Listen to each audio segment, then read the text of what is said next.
السلام علیکم ورحمۃ اللہ وبرکاتہ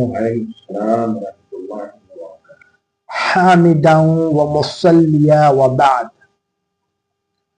اعوذ باللہ من الشیطان الرجیم بسم اللہ الرحمن الرحیم الحمد للہ رب العالمین صدق اللہ العلی العظیم۔ محترم سامعین الناظرین، الحمدللہ خلاصہ قرآن کے عنوان سے آپ کے بزم خدمت میں ہم نے 5 تراویح کا خلاصہ پیش کیا ہے اور آج 6ٹھی تراویح کا خلاصہ آپ کے بزم خدمت میں پیش کرنے جا رہے ہیں، اور یہ 58 پوڈ کاسٹ ہے الحمدللہ۔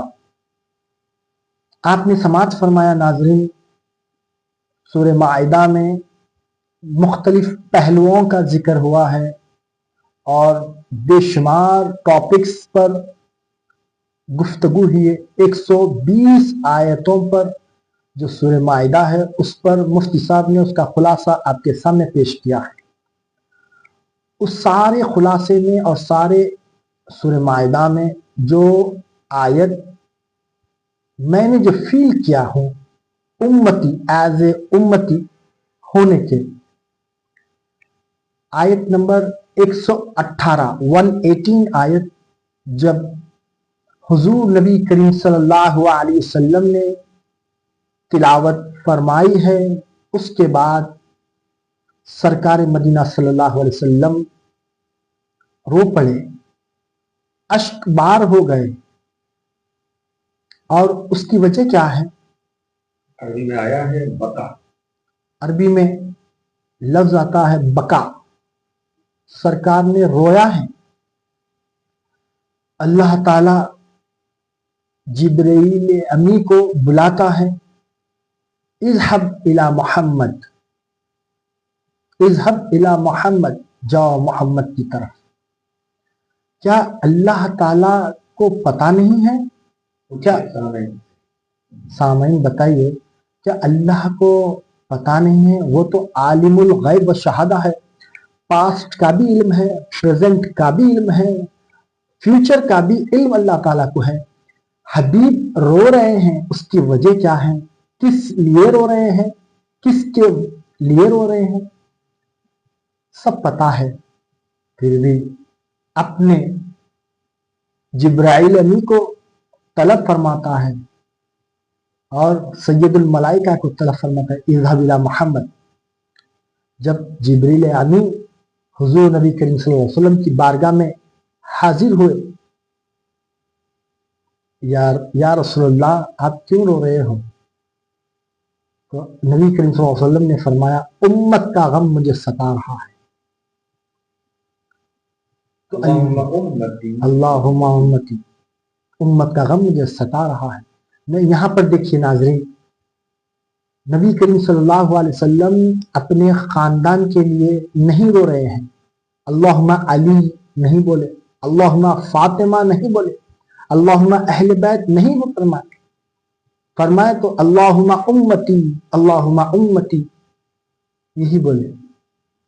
بس دیکھیے، آپ اگر امتی ہیں، بے شک الحمدللہ، میں تو کہوں گا، میں تو سرکار مدینہ صلی اللہ علیہ وسلم کا امتی ہوں، کچھ ہو یا نہ، بے شک سرکار کا امتی ہوں۔ سرکار نے امت کو یاد کر کر رویا ہے۔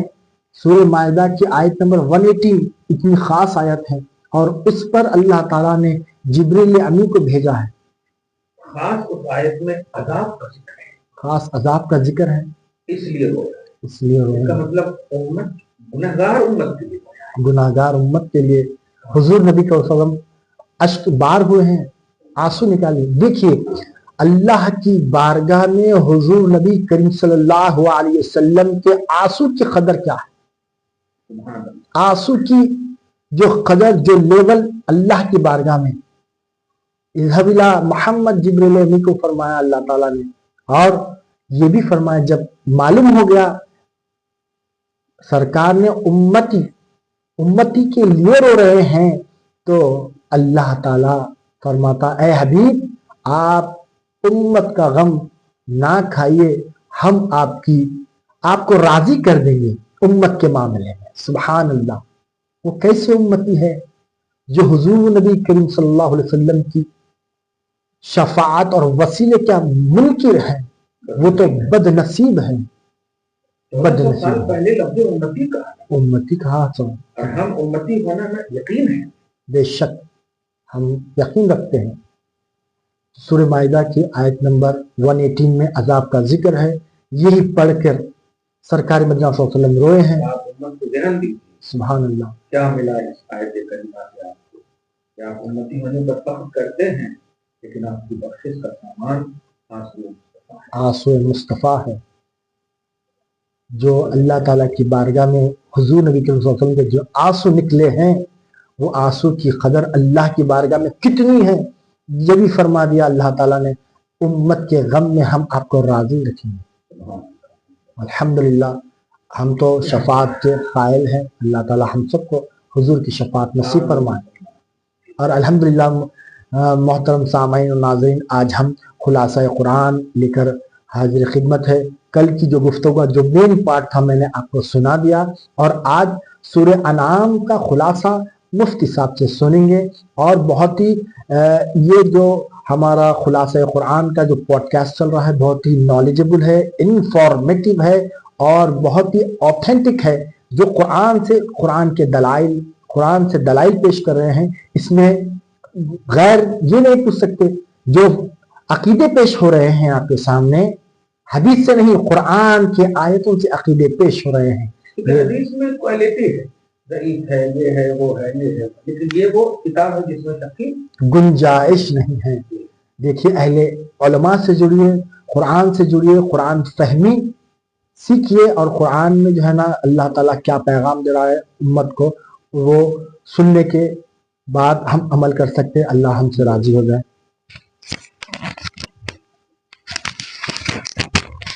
हामिदन व मुसल्लिया व बाद, अऊज़ु बिल्लाहि मिनश शैतानिर रजीम, बिस्मिल्लाहिर रहमानिर रहीम, अल्हम्दुलिल्लाह अल्लज़ी खलक़स समावाति वल अर्ज़ वजअलज़ ज़ुलुमाति वन नूर सुम्मल लज़ीना कफ़रू बिरब्बिहिम यअदिलून। सदक़ल्लाहुल अज़ीम। सूरतुल अनाम मुकम्मल पढ़े गए, जो वाकई सवा पारा है। 8वें पारा आधा तक आज वो पढ़ा गया। अल्हम्दुलिल्लाह, अल्लाह पाक कबूल फरमाए। 6वीं तरावी को भी गरीब नवाज की छठी की बरकत से। ये थी कि वसीला, अभी जैसे आपने कहा ना, वसीला मेन है भाई, मेन है।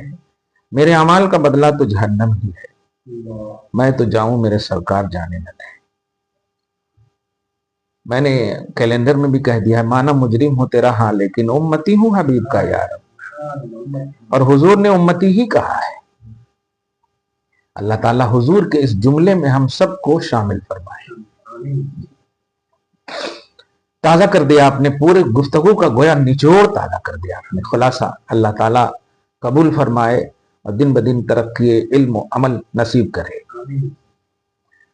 इसमें ये जो आपने किया ना, इसका हवाला भी दे दो। ये तफसीर इब्न कसीर में भी है ये रिवायत, और सही मुस्लिम में भी है कि उम्मत के लिए हुजूर सल्लल्लाहु अलैहि वसल्लम रोए, और एक खास आयत के मुनासबत से रोए हैं जिसमें अजाब का जिक्र है और बख्शिश का जिक्र है।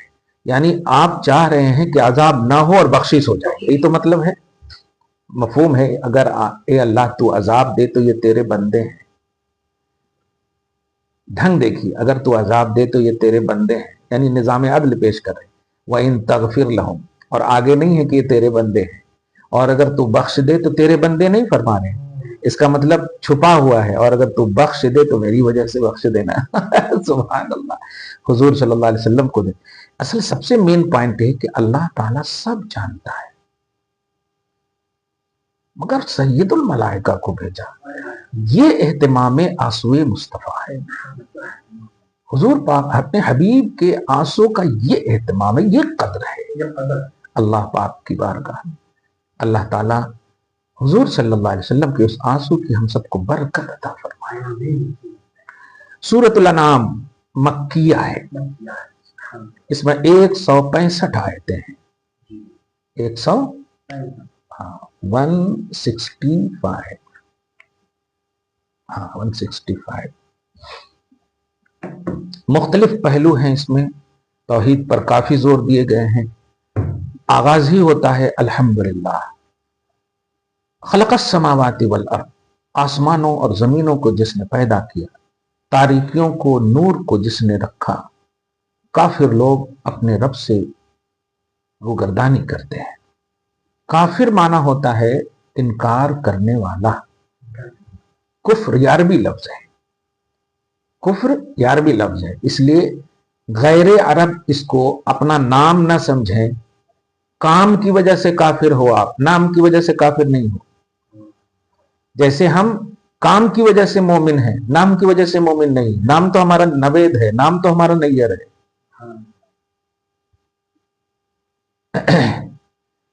वही अल्लाह जिसने मिट्टी से तुम्हें पैदा किया। आयत नंबर 1 और 2 का यह खुलासा है कि अल्लाह ताला खालिक है।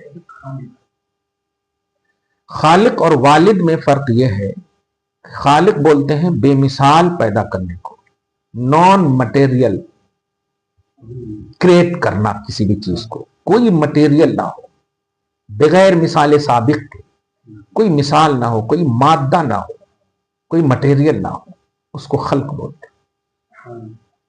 ना हुई चीज को होना अता करे उसे खल्क कहते हैं बगैर मिसाल के। और वालिद कहते हैं जो मिसल पैदा करे। इसीलिए हमें कहा जाता है कि हमारी नाक वालिद साहब की तरह है, लेकिन कभी ये नहीं कहा जाता है कि हम अल्लाह की तरह हैं, क्योंकि अल्लाह की पैदाइश बेमिसाल है, माँ बाप की पैदाइश मिसाली है। यहां तक कि अगर औलाद माँ बाप की तरह ना हो तो शक की निगाह से देखे जाने लगते हैं, अरे किस पर चला गया जी। इसमें खुलासा ये कि खल्क में और वलद में यही फर्क है।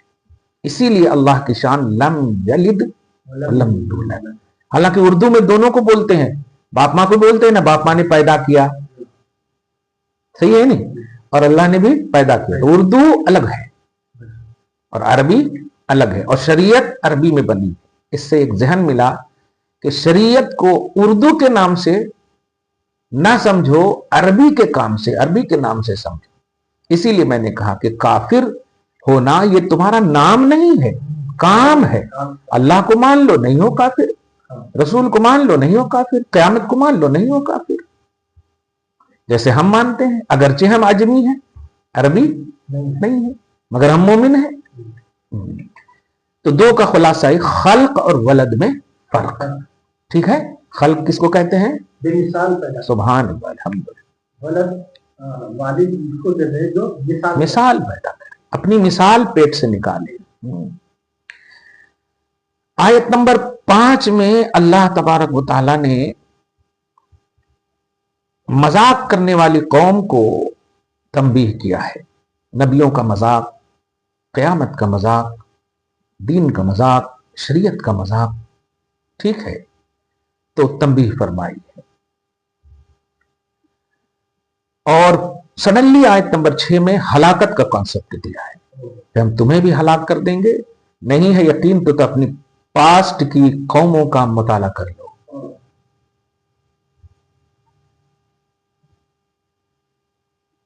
अगर हमने हलाक कर दिया तुम्हारे जुर्म की बुनियाद पर, और हम हैं कादिर, और तुम्हारे पास हम दूसरे को भी लाने की सलाहियत रखते हैं, ताकत रखते हैं।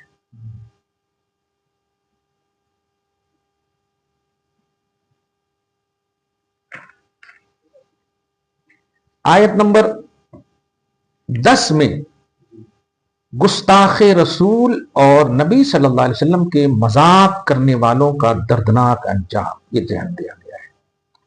चुनांचे रब फरमाता लक़द इस्तुहज़िया बिरुसुलिन मिन क़ब्लिक फ़हाक़ बिल्लज़ीना सख़िरू मिनहुम मा कानू बिही यस्तहज़िऊन। ऐसा घेर लिया अल्लाह ताला ने, घेर लिया मजाक उड़ाने वालों को, मजाक उड़ाने की वजह से यानी तबाह कर दिया। तो गुस्ताखी का दर्दनाक अंजाम, नबियों की गुस्ताखी, बिलखुसूस इमामुल अंबिया की गुस्ताखी का दर्दनाक अंजाम। और आयत नंबर 11 में ध्यान दीजिएगा, आयत नंबर 11 में अल्लाह के महबूबों के लिए सफर करने का सबूत है। कुरान कहता है कुल सीरू फिल अर्द, हबीब मुकर्रम कहिए जमीन में सैर करो। क्या मंतिका मारने के लिए अल्लाह कह रहा है सैर करो? नहीं, इबरत के लिए, नसीहत के लिए। इसका मतलब सफर करना अगर कोई मकसद हो तो आईने तौहीद है। अब अगर आप गरीब नवाज की बारगाह में जा रहे हैं तो हम पूछेंगे आपसे क्यों जा रहे हैं? हम जा रहे हैं उनकी जियारत करने के लिए, दुआ कबूल होती है, अल्लाह के फरिश्ते नाजिल होते हैं, समझ रहे हैं ना? तो ये भी सीरू फिल अर्द में दाखिल है। आयत नंबर अल्लाह के महबूब के लिए सफर करना आईने तौहीद है। हाँ,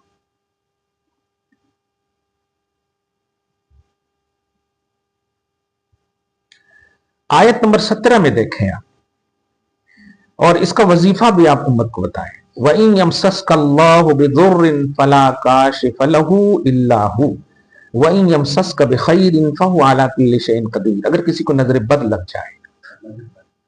लग जाए, किसी की तबीयत खराब हो, सर दर्द हो, पेट दर्द हो वगैरह, ये आयत पढ़ करके उनको फूकने के लिए कहें, इंशाअल्लाह ठीक हो जाएगी। तर्जमा इसका सुने, समझ। अगर अल्लाह ताला तकलीफ को रोकना चाहे तो उसे कोई खोल नहीं सकता, यानी रोक लेगा। अगर अल्लाह ताला तकलीफ को दूर करना चाहे तो कोई दूर करने से रोक नहीं सकता, और अगर अल्लाह ताला भलाई को रोकना चाहे तो वो भी उस पर भी कादिर है। गोया खैर और शर दोनों पर वही कादिर है। तो आयत नंबर 17 से ज़हन मिला और एक वजीफा बना ले उम्मत कि अल्लाह ताला कादिर है और उसके कलाम में बरकत है। इस आयत करीमा को पढ़ करके सर दर्द, बुखार और दीगर फिजिकली परेशानी, रूहानी परेशानी दूर हो सकती है।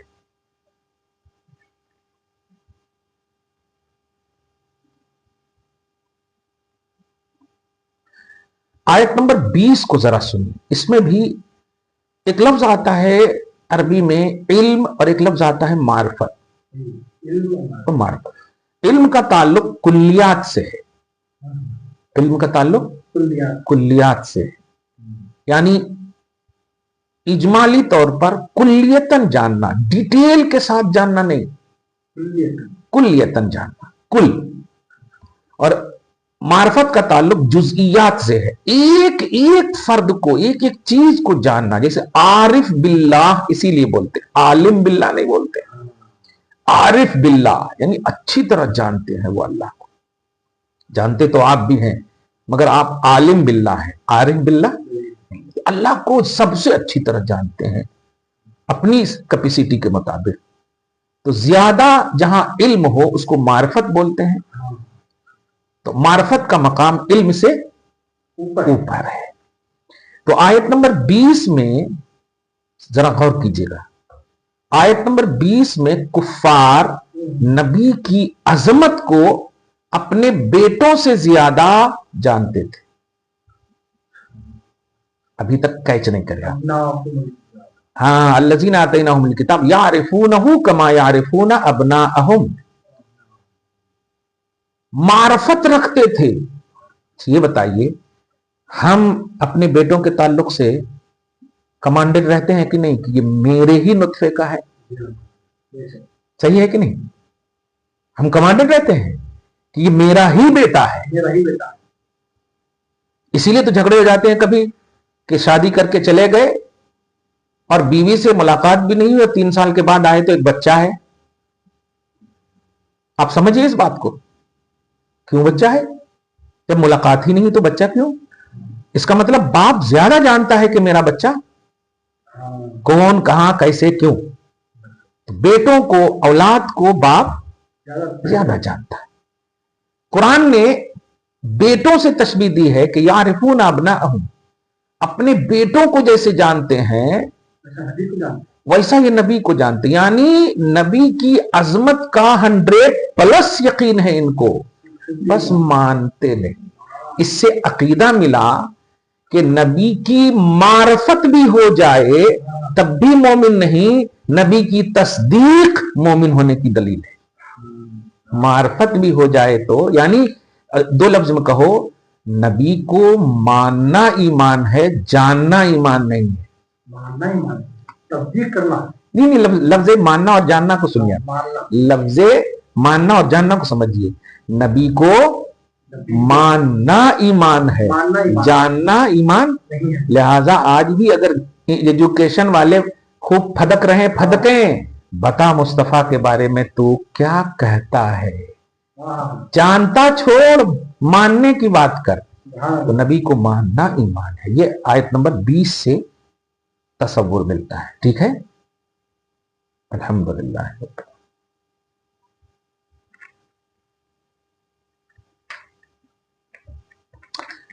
आयत नंबर 33 को आप देखिए, इसकी थोड़ी सी वजाहत कर रहा हूं और बहुत अच्छे से आप इसको समझिएगा। जो इसको बहुत नोटेड बात है और एकदम फीलिंग वाली बात है। अखनस बिन शरीक एक नाम है जो रईसुल मुनाफिकीन है, गुस्ताखों का सरदार। अखनस बिन शरीक, ठीक है। और एक नाम है अबू जहल, इसको तो खैर सब जानते हैं। अखनस बिन शरीक और अबू जहल ऐसे ही तन्हाई में एक मर्तबा दोनों टहल रहे थे, मियां टहल रहे थे। अखनस बिन शरीक ने अबू जहल से पूछा, आप तो वादी के सरदार हैं, मोहम्मद के बारे में आपकी क्या राय है? हाँ, और यहां पर मेरे और आपके अलावा कोई नहीं। मतलब वो कहना ये चाह रहे हैं कि यहां पर तो झूठ भी बोल के क्या करेंगे, मैं तो आप ही की तरह हूं, मैं और आप एक ही कैटेगरी के हैं। लिहाजा कोई मजलिस भी नहीं है कि आप वहां पर कुछ बनावटी बात करें, मतलब 100+ आप सही बोल सकते हैं। तो उस वक्त एक जुमला कहा था अबू जहल ने, जिसको तफसीर में नकल किया गया है जलालैन वगैरह के हाशिये में, वल्लाही इन्न मुहम्मदन लसादिकुन, अल्लाह की कसम बेशक मोहम्मद यकीनन सच्चे हैं। जानते थे, जुमले पे गौर नहीं करे आप, बेशक मोहम्मद यकीनन, अरे यहां बेशक भी कहा मैंने, अब फिर मोहम्मद और उसके बाद यकीनन, ला सादिकुन, ला माने यकीनन। कितनी ताकीद है इस अरबी में, कितनी बलागत है इस अरबी में। हाँ, ये जो कह रहे हैं जनाब मियां मिट्ठू अबू जहल, ये इल्म की बुनियाद पर कह रहे हैं, तस्दीक की बुनियाद पर नहीं कह रहे कि बेशक मोहम्मद सच्चे हैं। ये जुमला कहा था तो कहा फिर आप मानते क्यों नहीं? अरे नहीं नहीं, वो बात मत करो, सच्चे हैं तुमने बोल दिया ना। अब आप बताइए यहां पर किन दोनों में जिक्र हो रहा? बस दोनों ही में जिक्र हो रहा, कोई है नहीं, कोई तीसरा तो नहीं ना है। अल्लाह पाक जिब्रील अलैहिस्सलाम को नबी की बारगाह में भेजता है सल्लल्लाहु अलैहि वसल्लम, और एक ये आयत लेकर के, आयत नंबर 33, कद नालम, हबीब हमें अच्छे से मालूम है और हम ये इल्म आपको भी अता कर रहे हैं, जिसे इल्म गैब आप कहिए कि आप यहां बैठे हो, आप यहां तशरीफ फरमा हो ना, आपके ताल्लुक से क्या बोला जा रहा है, आपके गयाब में क्या बोला जा रहा है, वो गैब का इल्म हम आपको दे रहे हैं।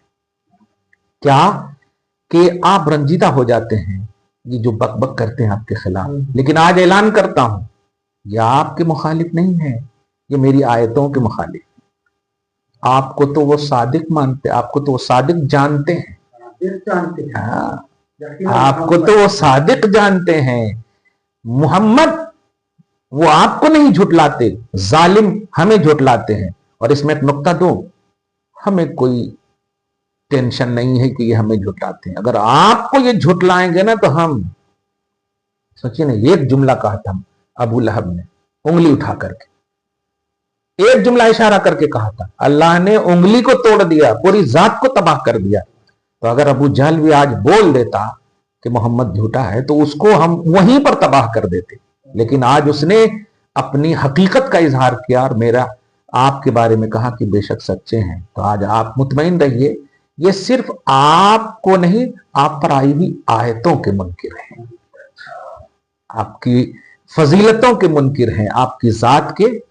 मैं इससे ये तसव्वुर देना चाहता हूं आज के उन तमाम लोगों को जो मोहम्मद सल्लल्लाहु अलैहि वसल्लम के बारे में, बिलखुसूस गैर मुस्लिम हजरात जो निगेटिविटी फैलाते हैं, अबू जहल जैसा कट्टरपंथी दहशतगर्द नबी को जब सच्चा ऑल इन ऑल मानता है, देख करके तुम बेदेखे किताबों से पढ़कर بتائیے دیکھی ہوئی بات زیادہ ऑथेंटिक ہوتی ہے یا سنی ہوئی؟ دیکھی ہوئی. تو کل کا دیکھنے والا کٹر پنتھی محمد کو سچا کہہ رہا ہے، اور قرآن میں ہمارے کانسٹیٹیوشن نمبر 33 سورۃ الانعام میں یہ ذکر ہے. اس سے ثابت ہوتا ہے کہ محمد اپنوں میں بھی مقبول اور غیروں میں بھی مقبول. سبحان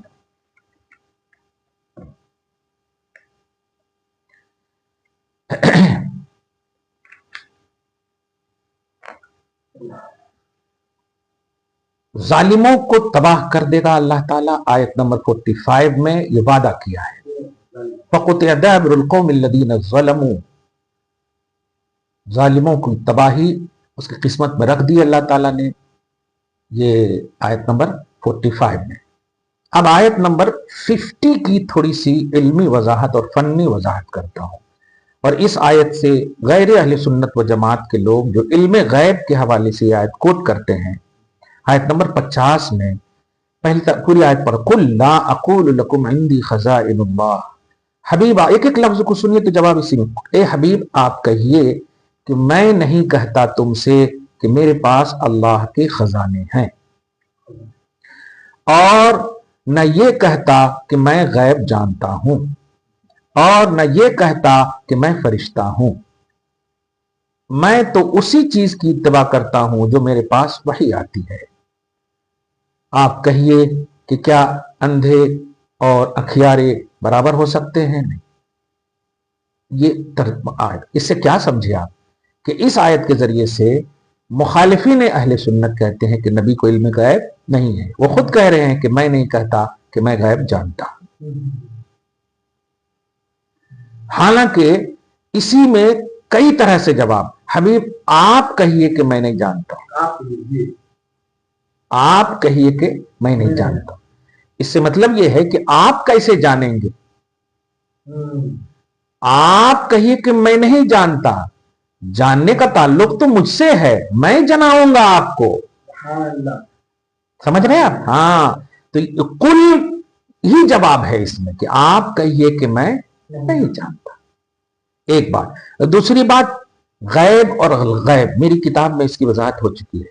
غیب اور الغیب میں فرق یہ ہے کہ غیب کہتے ہیں کمپلیٹ غیب کو، ایک فرد بھی نہ نکلے.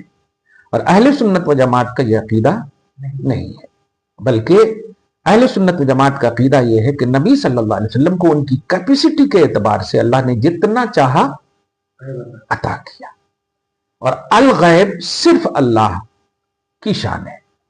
سمجھ میں آئے؟ تو عالم الغیب الف کے ساتھ یہ اللہ کی شان ہے، اور حضور کی شان علم غیب یا عالم غیب بغیر الف لام کے. اور یہاں الغیب کی نفی ہے، یہ علمی فنی بات ہے. لہذا اس آیت کریمہ سے علم غیب نبی کا انکار پڑھا لکھا تو ہرگز نہیں کر سکتا، اور اگر پڑھ لکھ کر رہا ہے تو وہ جاہل ہے. پڑھا لکھا تو نہیں کر سکتا، لیکن پڑھ لکھ کر رہا ہے تو وہ جاہل ہے. ٹھیک ہے. چلیے آیت نمبر 50.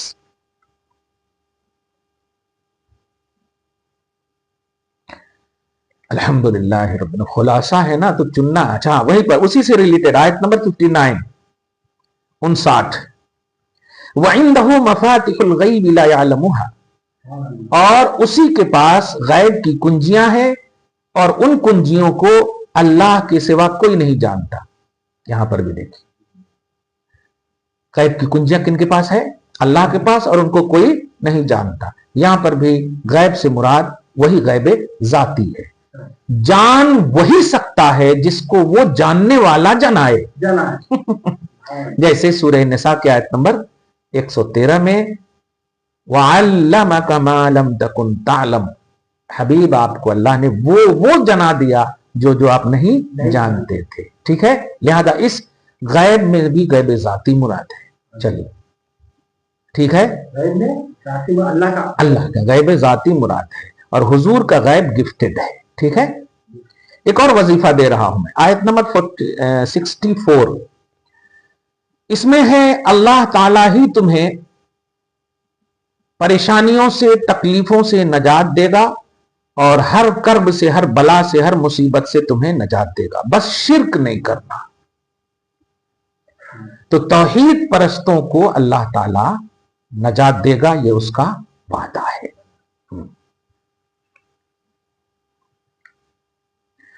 آیت نمبر 68 میں یہ بہت اہم یہ بھی آیت کریمہ، اما ینسینک الشیطان فلا تقعد بعد الذکری مع القوم الظالمین، گستاخی رسول کی صحبت سے بچنا چاہیے، بد عقیدوں کی صحبت سے بچنا چاہیے۔ اس آیت کریمہ سے یہ ثابت ہوتا ہے، کیونکہ جتنی دیر تک گستاخ رسول کی صحبت میں رہیں گے اللہ تعالیٰ ناراض رہے گا، اس لیے گستاخوں کی صحبت سے دیکھیے، جو رجسٹرڈ کافر ہے یعنی اللہ رسول کا منکر نہیں ہے، اگر اس کے ساتھ تھوڑی دیر بیٹھ گئے تو کوئی پہلو، کوئی اتنا ہانیکارک یا کوئی مضر پہلو نہیں، لیکن گستاخ رسول جو جان بوجھ کر کے گستاخی کرتے ہیں ان کی محفلوں میں نہیں جانا چاہیے۔ اس سے معلوم ہوا کہ بد عقیدہ کی تقریر نہیں سننی چاہیے، گستاخ رسول علماء کی محفلوں میں نہیں جانا چاہیے۔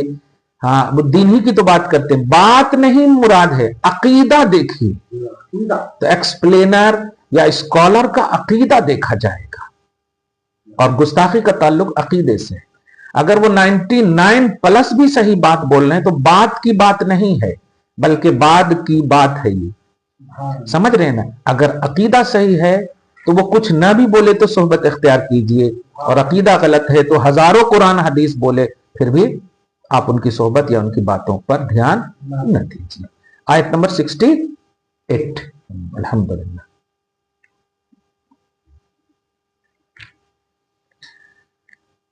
آیت نمبر 74 میں وہی آزر کا ذکر ہے، جو حضور صلی اللہ علیہ وسلم کے آبا اجداد حضرت ابراہیم علیہ السلام کے چچا کا نام ہے، ٹھیک ہے، اور حضرت ابراہیم علیہ السلام کے چچا کو اب کہا گیا ہے۔ دیکھیے گا، میں نے ابھی والد اور خالق کی ایک مثال دی، باپ کو اب بھی کہا جاتا ہے لیکن والد ایک دم حقیقی اور سگے باپ کو کہا جاتا ہے، چچا کو والد نہیں کہا جاتا ہے۔ اب جو ہے یہ عام ہے اور والد خاص ہے، اب مشترک ہے والد میں بھی اور چچا میں بھی، لیکن والد مشترک نہیں ہے چچا میں، مشترک سمجھ رہے ہیں، کامن۔ لہذا حضرت ابراہیم علیہ السلام کے اب کا جو ذکر ہے یہاں، اب بمانا کیا ہے؟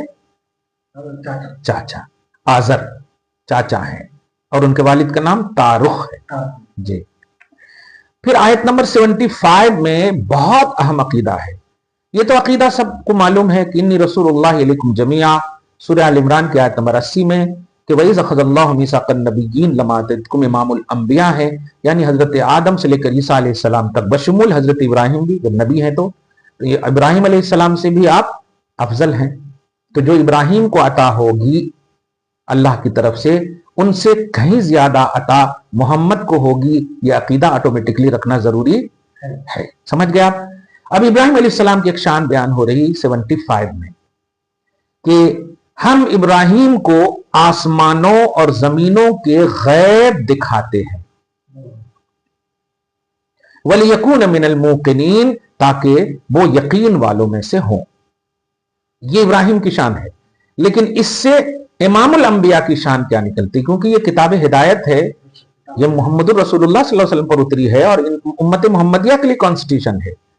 ہم ابراہیم علیہ السلام پر ایمان لائے ہیں، لیکن قصیدہ خوانی تو ہم محمد کا کرتے ہیں، نغمہ سرائی تو حبیب الانبیاء کا کرتے ہیں، ٹھیک ہے۔ تو اب یہاں پر آسمانوں اور زمینوں کے غیب، ملک اور ملکوت میں فرق یہ ہے کہ ملک بولتے ہیں عالم شہادہ کو، پرزینٹ عالم کو، اور ملکوت بولتے ہیں عالم غیب کو، نان پرزینٹ کو، سمجھ رہے؟ اور اللہ کیا کہہ رہا ہے؟ آسمانوں زمینوں کے ملکوت کو میں نے دکھایا، ملک کو نہیں کہا، ملکوت کو، ہاں غیب دکھایا۔